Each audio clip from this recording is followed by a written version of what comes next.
There Will Come Soft Rains by Ray Bradbury. In the living room, the voice clock sang tick-tock, 7 o'clock, time to get up, 7 o'clock, as if it were afraid that nobody would. The morning house lay empty. The clock ticked on, repeating and repeating its sounds into the emptiness. 7-9, breakfast time, 7-9. In the kitchen, the breakfast stove gave a hissing sigh and ejected from its warm interior 8 pieces of perfectly brown toast, 8 eggs sunny side up, 16 slices of bacon, and 2 coffees. Today is August 4th, 2026, said a second voice from the kitchen ceiling. In the city of Allendale, California, it repeated the date 3 times for memory's sake. Today is Mr.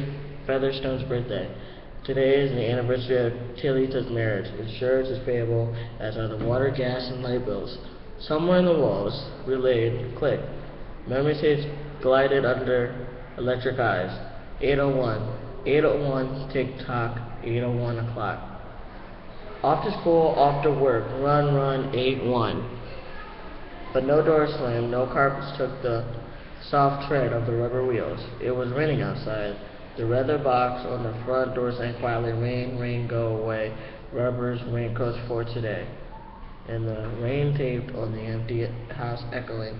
Outside, the garage chimed and lifted its door to reveal the waiting car. After a long wait, the doors swung down again. At 8:30, the eggs were shriveled and the toast was like stone. An aluminum wedge scraped them into the sink, where hot water rolled them down a metal throat, which digested and flushed away them to the distant sea. The dirty dishes were dropped into a hot washer and emerged twinkly dry. 9:15, sang the clock. Time to clean. Out the warrens in the wall, tiny robot mice darted. The rooms were acrawl with small cleaning animals, all rubber and metal. They thudded against chairs, whirling their mustached runners, kneading the rug nap, sucking gently at the hidden desk. Then, like mysterious invaders, they piled into their burrow. Their pink electric eyes faded. The house was clean. 10 o'clock. The sun came out from beneath the rain. The house stood alone in a city of rubble and ashes. This was one of the house left standing at the night. The ruined city gave off a radioactive glow which could be seen for miles. 10:15. The garden sprinklers whirled up in golden fonts, filling the soft morning air with scatterings of brightness.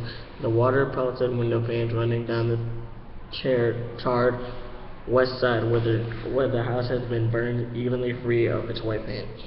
The entire west face of the house was black, save for 5 places. Here the silhouette in the paint of a man mowing a lawn. Here, as a photograph, a woman bent to pick up flowers. Still farther over, their images burned on wood in one titanic instant. A small boy, hands flung into the air higher up. The image of a thrown ball, and opposite him a girl raised hands to catch the ball, which never came down. The 5 spots of paint, the man, the woman, the children, the ball, remained.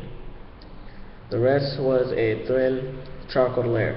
The gentle sparkler rained the garden with a fallen light. Until this day, how well the house had kept its peace. How carefully had it inquired who goes there, what the password, and getting no answer from the lonely foxes and whining cat. It had shut up its windows and drawn shade from an old manly preoccupation with self-protection which bordered on a mechanical paranoia. It quivered at each sound. The house did. If a sparrow brushed a window, the shade snapped up. The bird snarled, flew off. No, not even a bird must touch the house. Their house was an altar with 10,000 attendants, big, small, servicing attendants and choirs. But the gods have gone away, and the ritual of the religious continued essentially uselessly. 12 rooms. A dog whined, shivering on the front of the porch. The front door recognized the dog voice and opened. The dog wanted to use and fleshy is now gone to bone, and covered with sores, moved through the house now, striking mud. Behind it were the angry mice, angry at having to pick up mud, angry inconvenience. But for now a leaf fragment blew under the door, and but what the wall panels flipped open, and the copper scrap brats flushed swiftly out. The offending dust, hair, or paper seasoned with nitrous or steel jars was raised back to the burrows. There, down food was fed into the cellar. It was dropped into the side vent of an incinerator which sounded like an evil bale in a dark corner. The dog ran upstairs, hysterically yelping to each door, unless it was at the house where there was a science fair. It sniffed the air and scratched the kitchen door. Behind the door, the stove was making pancakes which filled the house with a rich baked odor scent of maple syrup. The dog frothed at the mouth, lying at the door, sniffing. Its eyes turned to fire. It ran wildly in circles, biting its tail, spun in a frenzy, and died. It lay in the parlor for an hour.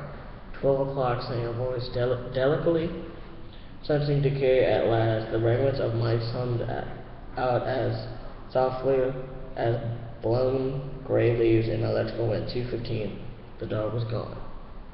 In the cellar, the incinerator glowed, and a row of sparks leaped up from the chimney. 2:35.